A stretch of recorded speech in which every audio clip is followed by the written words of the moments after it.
Welcome back. I am Vivek Bindra, international corporate trainer and a motivational speaker. I am a published author. I'm very happy to see you again. You're here with me. Today's topic is manage performance and maximize results. Yes, manage performance and maximize results. A lot of you would be entrepreneurs, you would be project managers, project leaders, department managers, divisional managers, or the directors of the organization, and you would like to have your organization going to a next level. Would you not? So today's topic is right for you. I'm going to give you 10 tips. 10 tips to manage performance and maximize results with your team. Manage performance and maximize results with your team. And how would you do that? I'll take you to the first point. And my first point is link every department to your company's top goals. Every department, you may have a lot of departments, link every department to your company's top goals. Now, every department to your company's top goals, what does that mean? Every department, identify your top goals first. Unless you know your top goals, you would not be able to link them to your top goals. I met recently an organization in Delhi, and this was a small SME, small medium enterprises in Delhi, in India. And you know, this organization, the top 10 leaders were sitting there, and I told them, write down your top 3 goals of your organization. They were not able to write down top 3 goals of the organization. They were not common.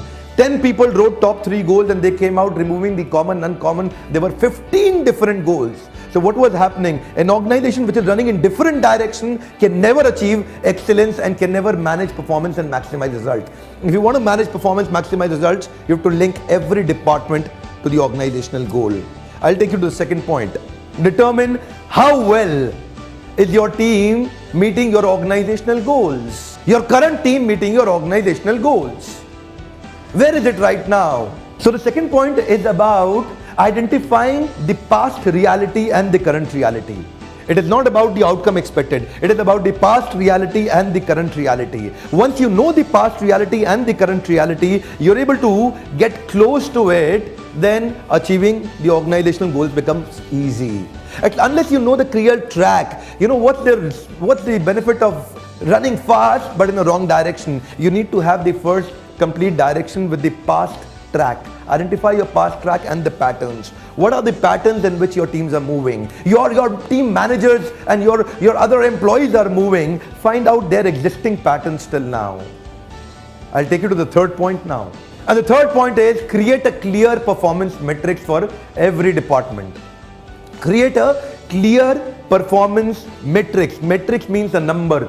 Create a clear performance metrics for every department. There are a lot of departments where the work is done in quality, not in quantity. There are a lot of departments where the performance is done to improve not the results, but to support the results. But you have to make sure, as an entrepreneur, as a project leader, you have to convert each and every single individual employee, help him find out his metrics.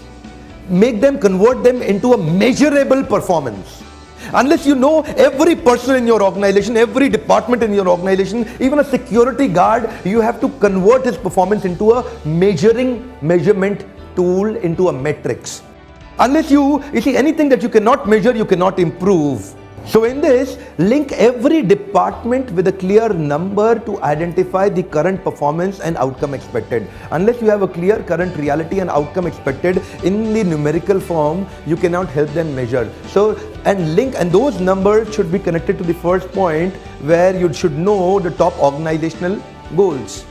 So it should be connected to the point number 1 where we were linking every number to department, every departmental number to organizational goals. So in that way, your entire organization will start running in a single direction in a numerical format. So now I'll take you to the next point, and point number 4 is you have to identify the skill deficit of every individual team member. Since it is about the identification of skill deficit of every individual team member, now it is about individual meetings. It is not about the organization at the moment. Now you have to start meeting individuals in the organization. You have to somehow find out where are they actually, what are the gaps. You have to become the gap partner. You have to become skill deficit partner. You have to identify what changes are required in their training. So this is now a training need analysis, a training need identification. What is the skill deficit at the moment?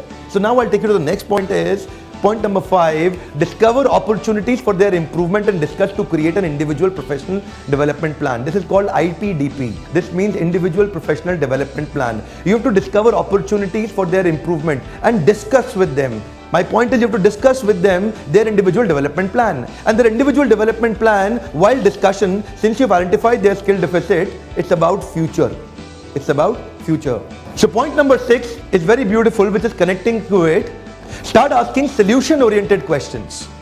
The process is by asking questions which are solution-oriented questions to your direct report individually. For example, the question is, how are you planning to contribute to main organizational goals? Now, he will make his individual plan. He'll give you his own individual idea. He'll make an individual plan. How is he going to contribute to the organizational goals? You have to inspire him to think.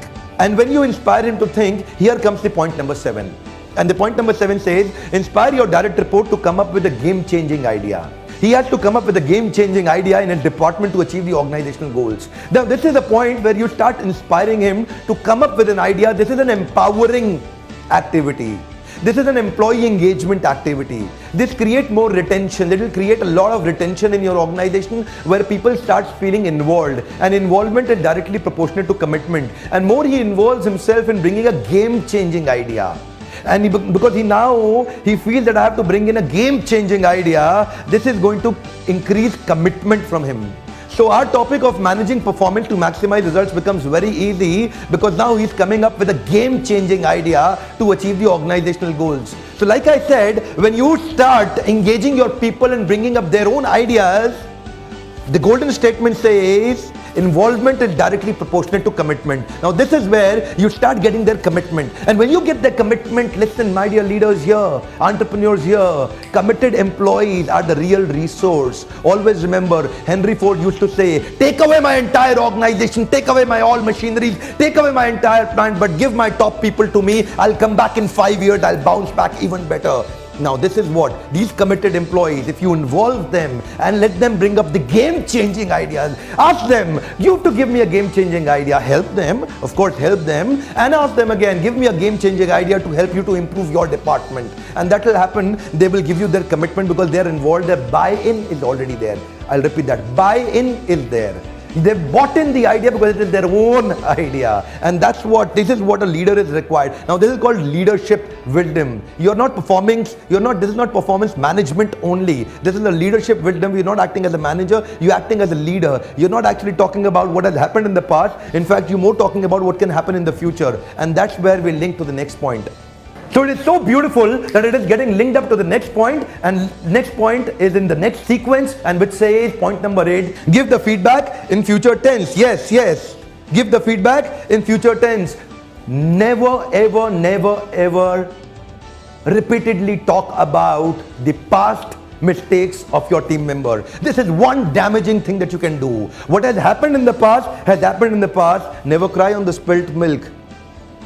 Life में rewind button नहीं होता है. I talk about it always. Actually, it is not performance appraisal. It is performance management. Performance appraisal is dead. People have stopped using performance appraisal. They are trying to manage performance by increasing performance in future tense. If you do performance appraisal, that was past. You're trying to give him a report card. Listen, this is what you have done. And the more you do that, you're actually reducing the initiative, ownership, and responsibility of your employees. This is where I feel so much convinced about. This is where people and project managers, leaders and entrepreneurs are killing their employees when they give them a report card. Listen, what you have done, this is what you've done in the past. Don't do that.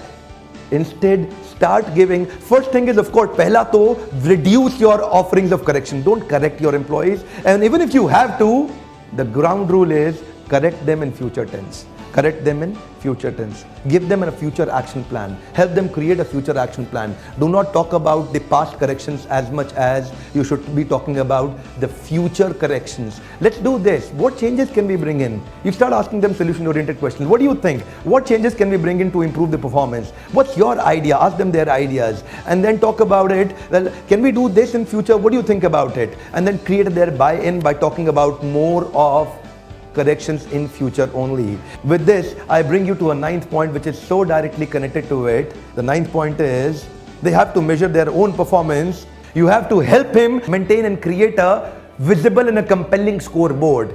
You have to help your individual direct report to maintain his own individual, not the department, not the divisional, but his own individual visible and compelling scoreboard. It should be visible to him, visible to you always. He should be maintaining a scoreboard.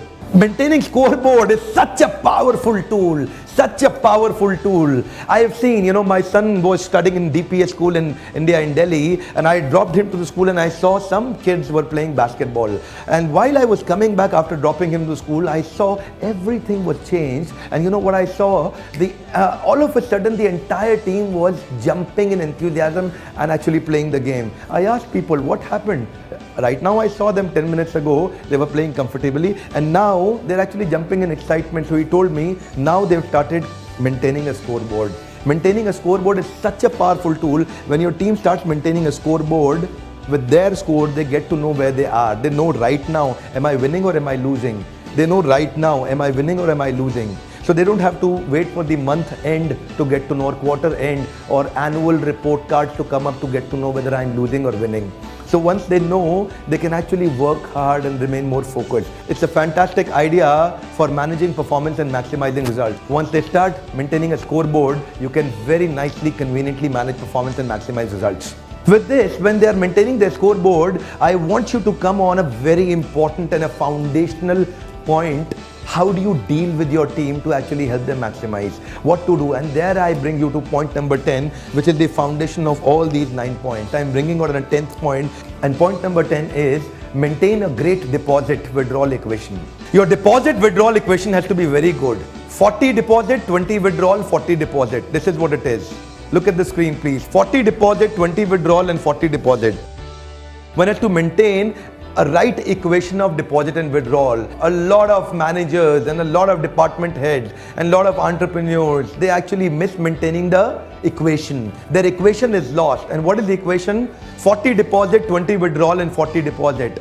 So it means before offering any correction, before offering any correction, always remember that you have to talk about first any specific good things that they've done in the past. Do that. 40% talk about it, and correction has to be very minimum, very, very specific. And then again, glorify him again. You have to invest your confidence in him. You have to invest your trust in him. So it is said, to gain trust, you have to extend trust. To gain trust, you have to extend trust. To gain trust, you have to extend trust. Extend trust. So 40% extend trust, 20% offer correction, then again 40% glorify him by actually inspiring him. So the idea is, when he leaves you, the idea is when he goes back outside your cabin, the idea is when he leaves you, what should happen is he should be going out with a lot of energy and enthusiasm. This is one mistake a lot of managers they do. After doing a team meeting, they see that their employees, instead of getting energized, they get de-energized. They get demotivated and inspiration level goes down. So these are top 10 strategic points to take your organization to a complete next level, to complete transformation. You can take your organization to an absolute next level. This is not performance appraisal, this is performance management. This is not performance appraisal, this is not about reading report card. It is about improving the future. It is not about crying on the spilt milk in the past. It's all about managing the performance and maximizing results by talking about the future. Always offer correction in the future. That was one of the important points that gives the indication about the entire project. So that is managing performance and maximizing results. We are working with a lot of corporate clients and we do public programs also. You can subscribe.